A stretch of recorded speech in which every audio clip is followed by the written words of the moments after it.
But speaking of the postseason, now that the 14-game regular season schedule is done, we now shift gears this Tuesday into the postseason. And on Tuesday night, we're going to be treated to three first-round matchups. The first one is going to be the Redwoods and the Water Dogs in the 4 versus 5 matchup. Then later on is going to be the Chrome and the Chaos in the 2 versus 7, and then the Atlas and Archers rounded out on the late game at 10:30 on NBCSN in the 3 versus 6 matchup. So which one of those three are you most excited to see on Tuesday night? Most excited to see the Atlas and the Archers, I think.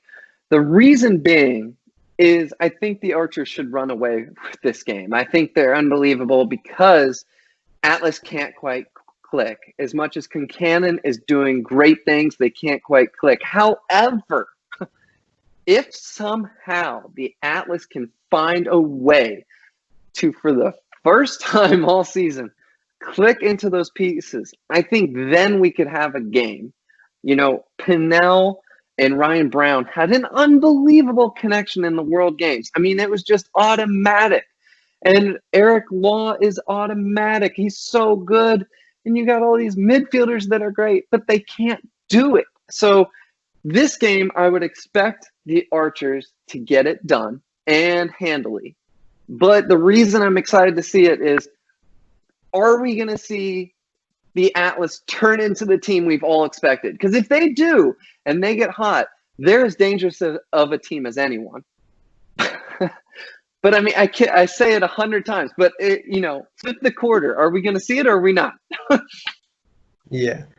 And I mean, for me in that matchup, it's going to be exciting because these two teams faced off last Monday in one of the night games that day, and we saw the two rookies, Grant Amon and Brian Cospiel, who went 1 and 2 overall in the collegiate draft. They just went back and forth the whole game, just kind of going score for score with each other and showing why they were the top 2 picks in that draft. So I think getting to see them go at it again, even though they're not like necessarily going head to head one-on-one in their matchup specifically, they were definitely trying to outdo each other on their ends of the field. So I think it'll be a lot of fun to kind of watch them go at it again in this one. And like you said, I think that Ryan Boyle kind of alluded to it on the broadcast the other night, saying that these 4 games are kind of like the warm-up to the postseason. I mean, all 7 teams get in, so really your record's only good for who you're going to be matched up with in that postseason. So really it's just kind of getting everybody acclimated to their systems and things like that, getting them acclimated to each other so that when it comes time to when it really matters in the postseason, you guys are ready to go. Yeah, absolutely. And I'm going to be interested to see, are these teams going to pull some different things out? Is there anything they were maybe hiding away a little bit to save for the tournament? And the other thing with the tournament, like you said, every team makes it in there. And the real prize that anyone wanted was that first round bye. And the Whips got that, and rightfully so.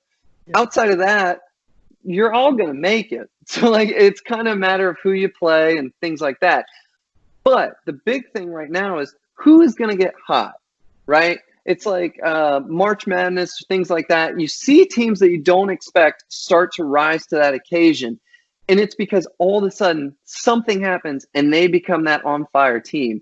Last year, we saw it with the Redwoods, right? All of a sudden, the Redwoods started to pick up steam, and all of a sudden, they go into the playoffs and they win 2 games to get to the championship game, and they score with under a minute. And unfortunately for the Redwoods and their fans, the Whips end up taking it.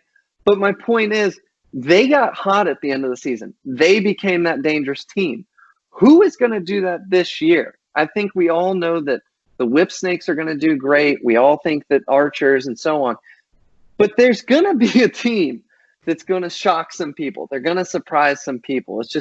It's bound to happen. So excited to see who gets hot in that moment. And one other thing, and I'll pass it over to you, but the other thing that I'm really interested in and want to absolutely see is any one of these teams can win on any given day, right?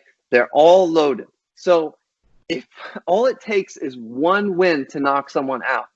So while I don't see the teams like the Water Dogs somehow knocking out, the Whip Snakes somehow, but do I see it where some way possibly Atlas could beat the Archers?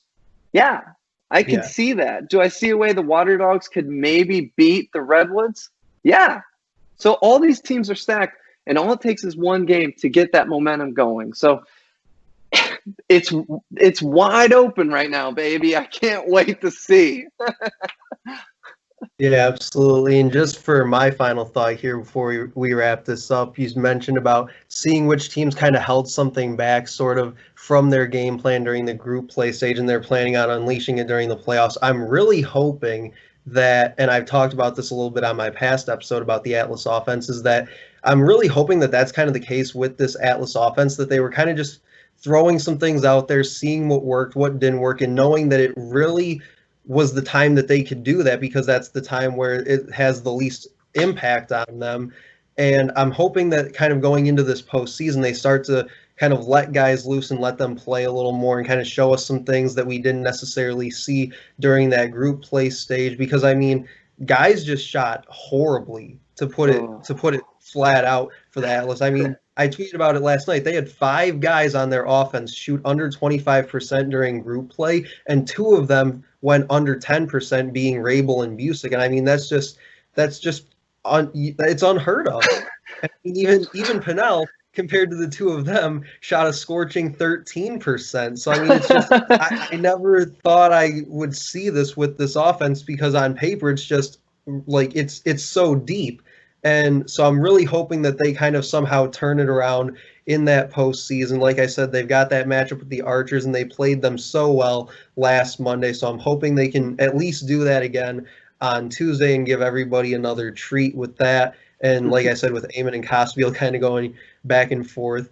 But that'll actually do it for episode 33 of Taking the Field with Stevie Mack. Make sure to check out the episode on YouTube, SoundCloud, and Podchaser by searching Taking the Field with Stevie Mack. Phil, always good catching up with you and talking some PLL action with you. And we'll see you guys later.